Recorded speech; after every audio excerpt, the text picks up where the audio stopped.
One of the advantages of the HeartHero Elliott AED is it takes standard CR123 batteries. Now, we'd always recommend Duracell batteries, although it will take other brands, but the unit's been tested with Duracell and they do give the best possible results. So the 123 battery is a simple small unit. It's very similar to what's used in a camcorder battery, and you can buy them in individuals or in packs of 10. Now, we do sell these batteries, but you can buy these from any store. So the idea is you can go out and buy batteries from anywhere. Depending on how much you've turned the unit on and off, the batteries will last around about 3 years. To change the batteries, it's very straightforward. Just take the unit, on the side there's the battery cover, you just lift up the flap, undo the cover, screw that out. Make sure you don't lose this. You can buy replacements, but they're quite expensive because of the way it's designed and the gold coating over the actual cover. So make sure you put that safely and you're not going to lose it. The batteries themselves go in the end here.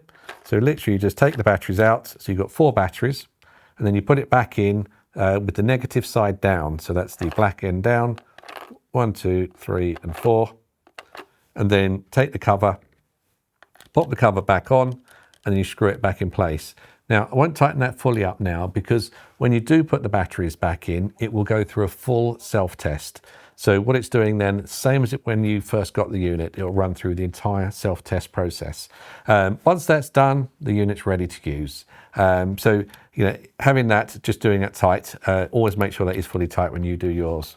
So the other advantage of having the HeartHero Elliott case is you can store spare batteries in the top of it. The batteries don't come with the case, but it's quite easy to put spare batteries in there. So you've always got batteries if you need them.